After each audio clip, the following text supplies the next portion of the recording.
오늘 우리가 함께 읽은 말씀은 이삭의 아들 쌍둥이 아들 중에 형 에서가 동생 야곱에게 팥죽 한 그릇의 장자의 명분을 판 이야기입니다.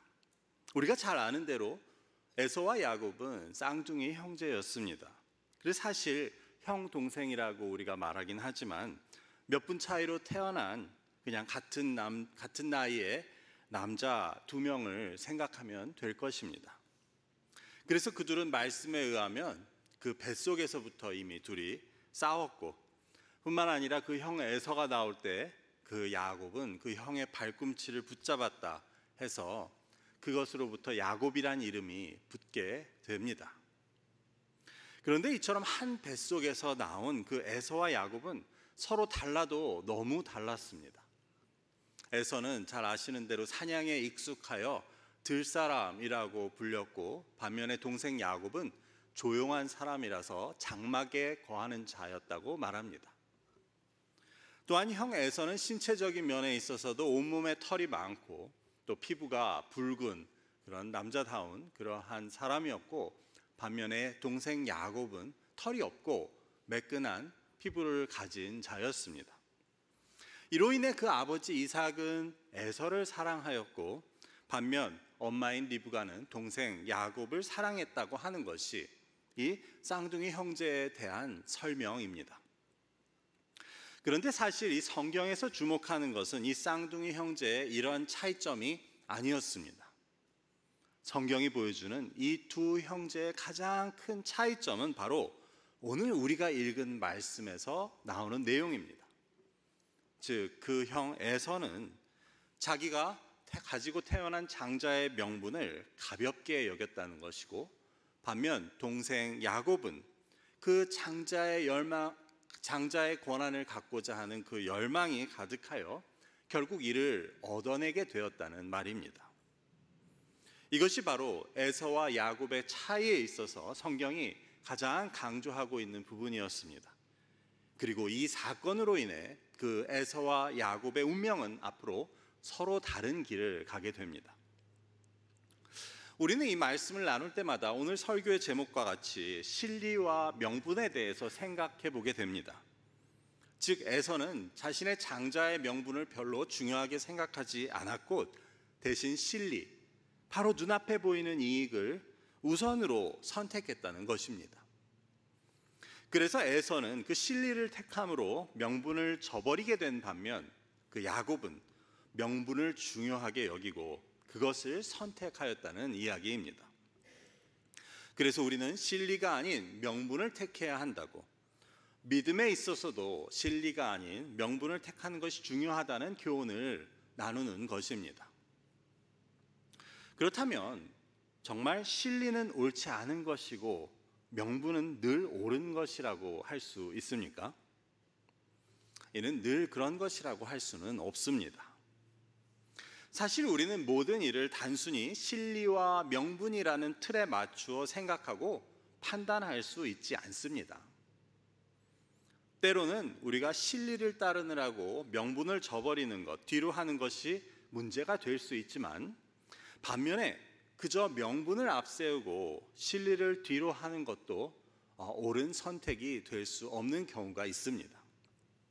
예를 들어 그 송양지인이라는 말은 송나라 양공의 어짐이라는 뜻인데, 이 이야기는 우리에게 그 실리와 명분이라는 것이 단순하게 적용될 수 없는 그 예를 보여줍니다. 여기 나오는 양공은 중국의 춘추 전국 시대 송나라의 20대 군주였습니다. 당시 초나라가 그 약한 송나라를 쳐들어오고 있었는데, 그 송나라의 군주인 양공은 강 건너편에 먼저 진을 치고 있었습니다. 이에 그보다 전력이 강한 초나라가 이제 강을 건너오자 그 송나라의 장군들은 그 초나라가 강을 중간쯤 왔을 때 우리가 공격해야 한다고 제안합니다. 그러자 송양공은 그것은 의로운 싸움이 아니라고, 정정당당하게 싸우지 않고는 진정한 승자가 될 수 없다고 말합니다. 어느새 그 초나라의 군대는 강을 거의 다 건너왔습니다. 그래서 이제 정비를 하고 있는 상태였는데 이번에도 그 송양공의 부하들은 적이 미처 정비를 마치기 전에 공격을 해야 우리에게 승산이 있다고 말합니다. 하지만 송양공은 남이 어려운 처지에 있을 때 그것을 이용하는 것은 군자가 할 일이 아니라고 하며 여전히 기다리라고 합니다. 결국 이 전쟁에서 송나라는 참패하게 되고 송양공 자신도 이 전쟁에서 입은 상처로 인해 그 다음에 죽게 되었다는 그러한 이야기입니다. 그래서 송양진이라는 이 말은 이처럼 명분을 따랐던 그 송나라의 양공을 칭송하는 말이라기보다는 그 잘못된 선택을 비꼬는 말이라고 할 수 있습니다. 그는 명분을 따른다고 했지만 상황에 맞지 않는 그의 결정은 그의 많은 군사들과 백성들을 죽게 만들었던 것입니다. 사실 우리의 경우도 신앙을 가지고 살다 보면 이러한 고민들이 있게 됩니다. 무엇이 옳은 것인지 확실하게 판단하기가 쉽지 않은 경우가 있습니다. 우리가 말씀의 기초에서 판단한다고 해도, 하나님의 뜻을 가장 먼저 고려한다고 해도 무엇이 옳은지 여전히 명백하고 확실치 않은 경우들이 있지 않습니까? 내가 옳다고 생각해서 하는 일들이 과연 잘하는 것인지, 내가 잘한다고 하는 일들이 과연 옳은 것인지 우리는 고민하게 됩니다. 그렇다면 오늘 말씀을 통해 우리는 명분과 실리 사이에서 무엇을 고려하여야 되는지에 대해 우리는 무엇을 배우게 됩니까? 하나님께서는 우리의 믿음의 선택과 관련하여 무엇을 가르쳐주고 계십니까? 첫 번째로 하나님께서는 명분이건 실리이건 간에 그 바탕에 무엇이 있는지가 중요하다는 것을 보여주십니다. 그것이 혹시 바로 눈앞의 이익, 즉 실리라고 하더라도 만일 그것이 하나님과 관련되고 하나님이 원하시는 것이면 우리는 실리를 택할 수도 있다는 말입니다. 에서의 경우에도 그가 실리를 택했다는 것 그 자체가 문제라고 할 수는 없었습니다. 단 그가 택한 실리가 어떤 종류였는지가 중요합니다. 에서가 택한 실리는 하나님을 염두에 둔 그러한 실리가 아니었습니다. 오늘 말씀 29절과 30절을 제가 읽어보겠습니다.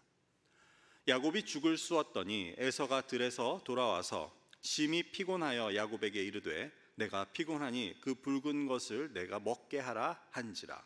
그러므로 에서의 별명은 에돔이더라. 즉 에서의 상태는 심히 피곤하고 배가 고픈 그러한 상태였습니다. 그래서 결국 그가 택한 실리라는 것은 먹을 것이었습니다. 그것은 하나님과는 상관없는 것이었습니다. 게다가 이를 얻기 위해 그가 포기한 것은 바로 하나님과 상관이 있는 것이었습니다. 하나님의 복을 받을 그 장자로서의 권리를 포기한 것입니다. 그렇기 때문에 육체적인 진리를 따르고 하나님과 관련된 명분을 포기한 그의 선택은 잘못된 것일 수밖에 없었습니다. 이는 우리로 하여금 예수님의 말씀을 생각나게 하지 않습니까? 예수님께서는 너희는 무엇을 먹을까 무엇을 마실까 하지 말라고 하시며 이는 이방인들이 구하는 것이라고 말씀하십니다. 대신 너희는 먼저 하나님의 나라와 그 의를 구하라고, 그러면 이 모든 것을 너희에게 주시리라고 말씀하십니다. 그런데 에서는 먹을 것과 마실 것을 위해 하나님의 것을 포기했습니다. 그래서 이것은 명분과 실리의 문제가 아니었습니다. 그 어떠한 명분도 하나님 없이는 정당화될 수 없고, 혹 실리를 취한다고 해도 만약에 그것이 하나님의 뜻에 맞으면 이는 옳은 선택이 될 수 있습니다. 하지만 에서는 하나님과 상관없는 실리를 선택했던 것입니다. 그렇다면 하나님의 뜻에 맞는 실리도 있을까요? 우리는 명분이 아닌 실리를 택하면서 하나님이 기뻐하시는 선택을 하게 되는 경우가 있는지를 생각해 보게 됩니다. 이를 잘 보여주는 예는 마르다의 동생 마리아의 경우입니다. 잘 아시는 대로 마르다는 예수님을 자기 집으로 초대해서 대접하고자 합니다. 그래서 그녀는 예수님을 대접하기 위한 음식 준비에 정신이 없었습니다. 그런데 그 여동생 마리아를 보니 그는 언니를 돕지 않고 그냥 예수님의 발 아래에 앉아서 그 말씀을 듣고 있는 것입니다. 결국 마르다는 화가 나서 예수님께 따집니다. 누가복음 10장 40절의 말씀을 제가 읽어보겠습니다.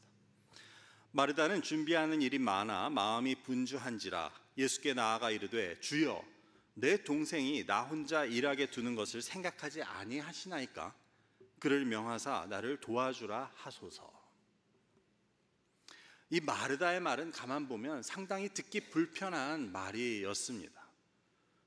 이는 예수님께 아니 생각이 없으시냐고, 마리아에게 저를 도우라고 하실 그런 생각이 들지 않느냐고 따져 묻는 것이었습니다. 그리고 이어서는 예수님께 지시를 합니다. 가서 도와주라고 제 동생에게 말씀하십시오. 가만 보면 마르다도 보통은 아닙니다. 자기가 예수님을 초대해서 불러놓고 바쁜데 동생한테 짜증이 나다 보니까 예수님한테 역정을 냅니다. 하지만 예수님께서는 마르다에게 이렇게 말씀하십니다. 마리아는 이 좋은 편을 택하였으니 빼앗기지 아니하리라. 사실 이 모든 일의 시작은 예수님을 대접하고자 하는 목적에서 비롯된 것이었고, 그렇기 때문에 예수님을 대접한다는 그 명분 하에서는 그 마르다의 문제 제기가 잘못된 것이라고 할 수 없었습니다. 도리어 눈치 없이 예수님의 발밑에 앉아 말씀을 듣고 있는 마리아가 잘못한 것이라고 말할 수도 있는 것입니다. 하지만 여기서 마리아는 어찌 보면 실리를 택한 것이었습니다. 예수님을 대접하겠다는 명분보다는 지금 당장 내가 예수님의 말씀을 듣겠다는 그 눈앞의 이익을 생각한 것입니다. 그래서 이러한 마리아의 선택은 언니 마르다로부터는 핀잔을 듣게 되지만 예수님으로부터는 인정의 말을 듣게 됩니다. 예수님께서는 마리아가 택한 그 실리가 좋은 선택이라고, 그래서 그녀는 이것을 빼앗기지 않으리라고 언니 마르다에게 말씀하십니다. 어찌 보면 예수님을 대접하려고 정말 땀을 흘리며 수고하고 있는, 애쓰고 있는 마르다에겐 너무 속상한 말씀을 하고 계셨습니다. 저는 이 말씀을 준비하며 만약에 제가 예수님이라면 마르다에게 뭐라고 얘기했을지를 한번 생각해 보았습니다. 저는 절대로 예수님처럼 말하지 못했을 것 같습니다. 저는 암만 해도 분명히 마르다에게 내가 미처 생각을 못했다고, 미안하다고 하면서 마리아에게 언니가 수고하는데 가서 도와주고 우리 식사 끝나고 같이 이야기하자고 이렇게 이야기했을 것 같습니다. 그러고 보면 예수님을 닮고 따른다는 것은 어떤 다른 의미로도 쉽지 않은 일인 것 같습니다. 때로는 독설도 혹은 남에게 상처 주는 이야기도 마다하지 않아야 하는 것 같은 그런 생각을 해보게 됩니다. 다시 말씀으로 돌아가서 이 마르다와 마리아의 이야기가 보여주듯 실리가 때로는 명분보다 더 하나님께 인정받는 경우도 있습니다. 그렇다고 예수님을 대접하려는 그 마르다가 잘못 생각했다는 것이 아니지만 예수님께서는 그 말씀을 듣는 것을 사모한 자의 손을 들어주시는 것을 우리는 보게 됩니다. 이 마르다와 마리아의 이야기는 사실 많은 논란을 불러일으키는 이야기입니다. 이게 그래서 예배가 봉사보다 중요하다고 말하는 것인지, 아니면 마리아와 마르다 둘 모두의 선택에는 문제가 없지만 마르다가 예수님께 화를 낸 것이 문제인지 여러 가지로 해석할 수 있습니다. 실제로 우리도 교회에서 이런 상황들을 마주하게 되지 않습니까? 교회에 강사 목사님이나 손님이 오신 경우 누구는 부엌에서 나가지도 못하고 일하고 있는데 누구는 그 옆에 앉아서 웃으면서 환담을 나누고 있다면 부엌에 있는 사람은 나만 손해보는 것 같고 화가 나지 않을 수 없는 것입니다.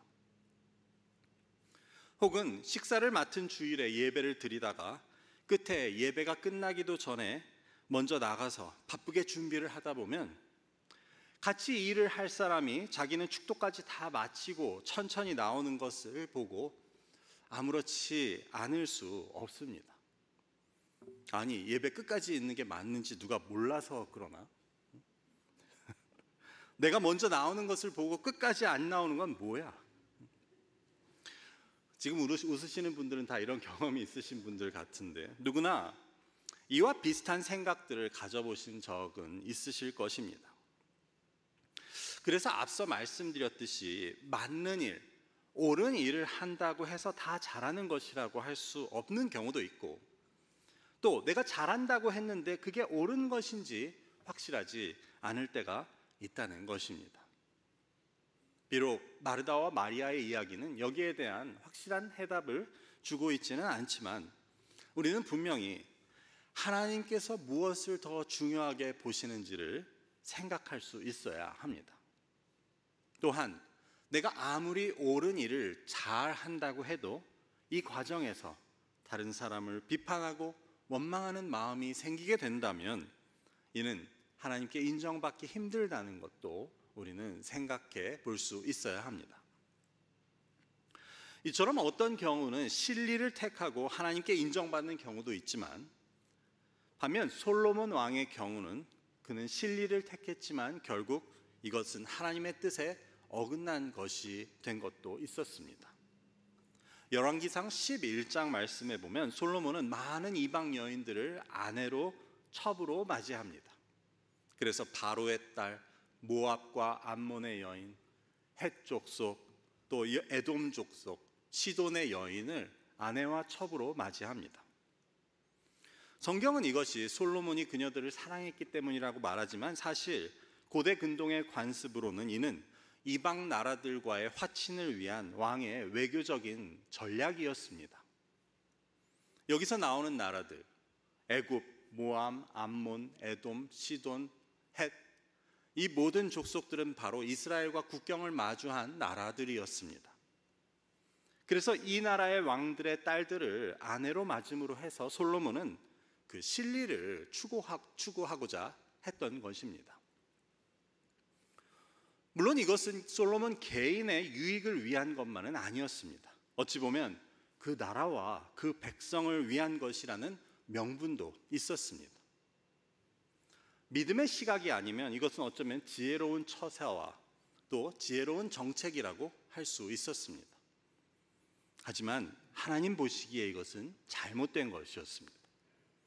그 이방 민족들과 서로 통혼하지 말라고 하신 그 하나님의 말씀을 따르지 않은 솔로몬은 결국 나이가 많아지자 그 이방 부인들의 신들을 따르게 되었고 그 결과는 그 통일 왕국이 남북으로 갈라지게 되는 결과를 낳습니다. 이는 인간적인 진리와 명분 두 가지를 동시에 추구하고자 했던 그 솔로몬의 선택이 얼마나 큰 안 좋은 결과를 가져오게 되었는지를 보여줍니다. 이처럼 우리의 진리와 명분에 있어서는 하나님의 뜻이 바탕이 되어야 한다고 했을 때 오늘 말씀은 두 번째로 우리가 옳은 선택을 하는 데 있어서는 또한 고려해야 하는 기준은 바로 영적인 것, 눈에 보이지 않는 것이 되어야 한다는 것을 오늘 말씀은 보여줍니다. 우리 사람은 기본적으로 그리고 본능적으로 눈에 보이는 것을 먼저 생각하고 이에 따라 판단하게 되어 있습니다. 여기서 눈에 보이는 것은 영적인 것과 대조되는 물질적인 것 혹은 세상적인 것이 될 수 있습니다. 그렇기 때문에 우리는 믿지 않는 자들과는 달리 영적인 것, 비록 당장 눈에 보이지 않지만 그러한 보이지 않는 것에 주목하고 이를 우리의 선택과 판단의 기준으로 삼아야 한다는 것입니다. 우리가 잘 아는 히브리서 11장의 말씀은 믿음에 대해서 잘 보여주는데 1절의 말씀은 믿음을 이렇게 정의합니다. 믿음은 바라는 것들의 실상이요 보이지 않는 것들의 증거니. 여기서 강조하고 있는 것은 바라는 것, 그래서 당장은 보이지 않는 것입니다. 그런데 더 흥미로운 것은 3절의 말씀입니다. 3절을 제가 읽어보겠습니다. 믿음으로 모든 세계가 하나님의 말씀으로 지어진 줄을 아나니 보이는 것은 나타난 것으로 말미암아 된 것이 아니니라. 히브리서 기자는 이 모든 세계가 말씀으로 창조되었다는 사실, 즉 하나님의 창조에 대해서 말하면서 이렇게 설명합니다. 보이는 것은 보이지 않는 것으로부터 만들어진 겁니다. 이 말은 실로 중요한 말이 아닐 수 없습니다. 보이는 것이 보이지 않는 것으로 보이지 않는 것으로부터 만들어진 것이다. 그래서 우리가 보고 있는 이 세계와 이 물질의 모든 근원은 바로 보이지 않는 것에 있다는 것입니다.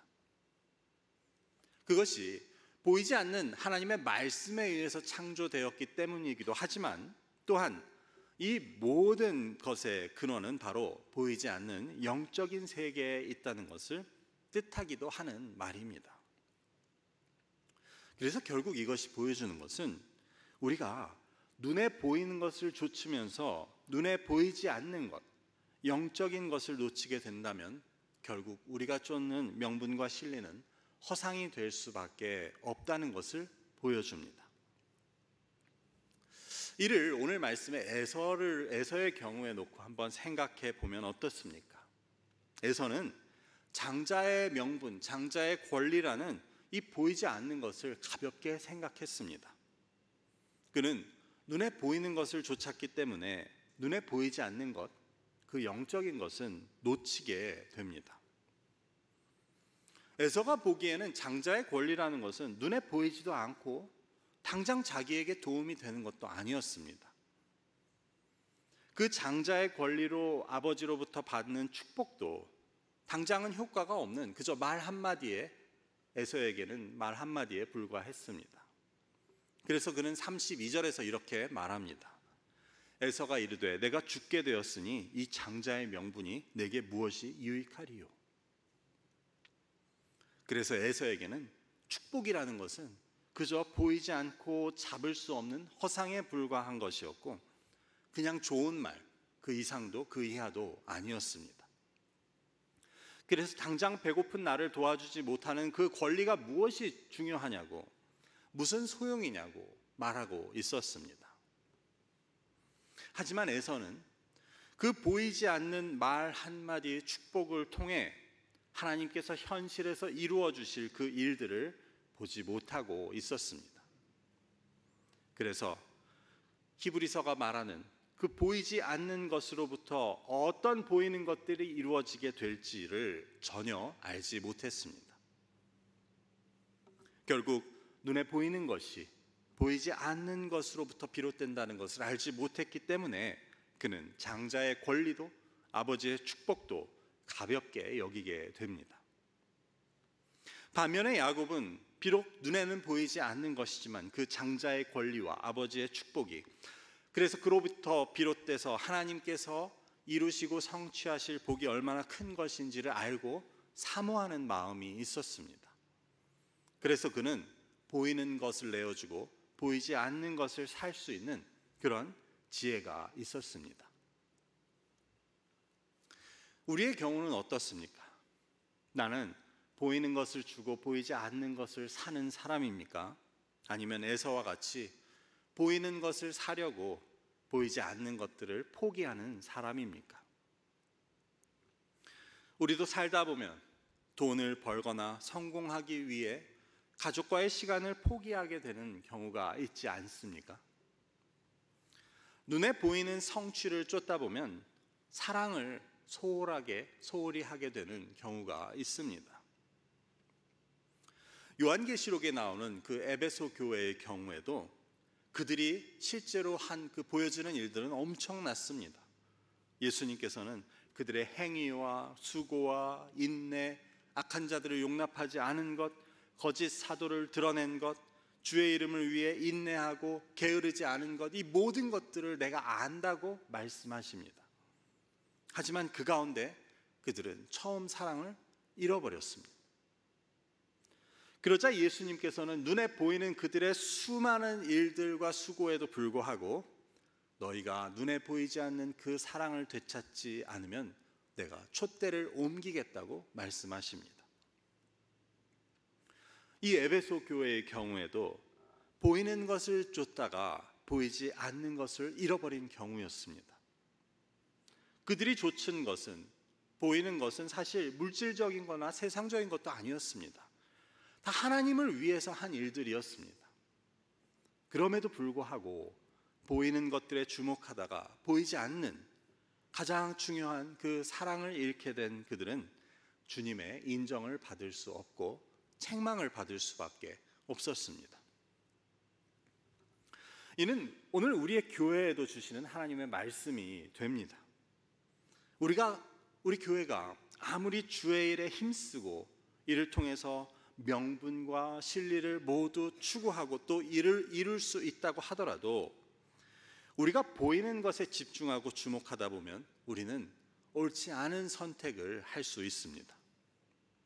보이는 것들, 즉 일을 선택하고 효율을 선택하고 성장을 선택하는 가운데 보이지 않는 것들을 놓치게 되면 이는 실패한 것이 될 수밖에 없습니다. 모든 보이는 것들이 보이지 않는 것으로부터 나온 것이 되어야 우리 교회가 하나님의 뜻을 이루는 것이 될 수 있습니다.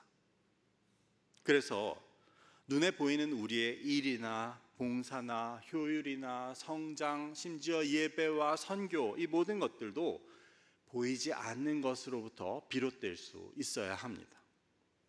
보이지 않는 사랑과 믿음으로부터 모든 눈에 보이는 것들이 시작되고 만들어질 수 있어야 이것이 실패가 아닐 수 있습니다. 이는 세상을 다 얻고도 목숨을 잃으면 소용이 없다는 말과 같은 내용입니다. 목숨이 있고 세상이 있는 것이지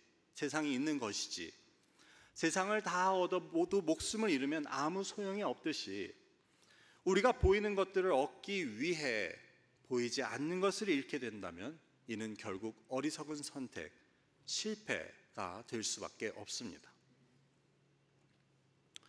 이렇게 야곱이 사모하여 얻은 그 장자의 권리와 이를 통해 받게 된 아버지의 축복은 다음과 같았습니다. 창세기 27장 28절과 29절의 말씀을 제가 읽어보겠습니다. 하나님은 하늘의 이슬과 땅의 기름짐이며 풍성한 곡식과 포도주를 네게 주기를 원하노라. 만민이 너를 섬기고 열국이 네게 굴복하리니 네가 형제들의 주가 되고 내 어머니의 아들들이 네게 굴복하며 너를 저주하는 자는 저주를 받고 너를 축복하는 자는 복을 받기를 원하노라. 이것은 에서가 생각한 것 같이 그저 아버지 이삭의 말 한마디에 불과한 것처럼 보일 수 있었지만 하나님께서는 이 모든 말을 야곱의 생애를 통해 모두 이루어 주십니다. 그래서 이 보이지 않는 것을 따랐던 야곱은 결국 그로 말미암는 모든 보이는 것들을 얻게 된 것입니다. 여기서 이 보이지 않는, 눈에는 보이지 않는 말 한마디가 실제로 보이는 현실로 이루어질 것이라고 확신하는 것이 바로 우리의 믿음입니다. 그래서 아버지의 축복이, 하나님의 말씀이 그저 보이지 않는 말 한마디, 사라지는 말 한마디에 불과한 것이 아니고 현실이 되는 힘이 있다는 것, 하나님께서 그것을 분명히 이루신다는 것을 믿는 믿음이 바로 우리가 가져야 하는 믿음입니다. 이런 믿음이 있을 때 우리는 눈에 보이는 명분이나 진리보다는 지금은 보이지 않더라도 더 크고 영원한 것에 대한 영적인 명분과 진리를 따를 수 있는 것입니다. 말씀을 맺고자 합니다. 오늘 말씀을 통해 우리는 무엇이 옳은 선택인지, 우리의 믿음의 선택에는 무엇이 기준이 되어야 하는지에 대해 살펴보았습니다. 결국 하나님의 뜻에 따르고 하나님에 대한 믿음을 바탕으로 보이지 않는 것, 영적인 것에 주목할 수 있는 것이 바로 지혜라고 할 수 있습니다. 그래서 모든 눈에 보이는 것들이 보이지 않는 것에서부터 비롯된다는 것을 깨닫는 것이 필요합니다. 그래서 눈에 보이는 명분이나 신뢰가 아닌 눈에 보이지 않는 사랑과 믿음으로부터 우리의 모든 일들과 우리의 모든 선택들을 시작하는 것이 필요합니다. 우리 모두 하나님께서 보시기에 더 좋은 것을 선택하시는, 이를 통해 보이는 것과 보이지 않는 모든 신령한 복을 누릴 수 있는 저와 여러분이 되시기를 주님의 이름으로 축원합니다. 기도하겠습니다. 아버지, 오늘 말씀을 통해 우리 믿는 자들이 따라야 하는 선택의 기준에 대해 알게 하시니 감사합니다. 눈에 보이는 것들을 따르지 않고 보이지 않는 것, 하나님께서 이루실 미래의 소망에 대한 믿음을 가지고 지혜롭게 선택하고 살아갈 수 있는 저희가 되게 하옵소서. 예수 그리스도의 이름으로 기도드립니다. 아멘.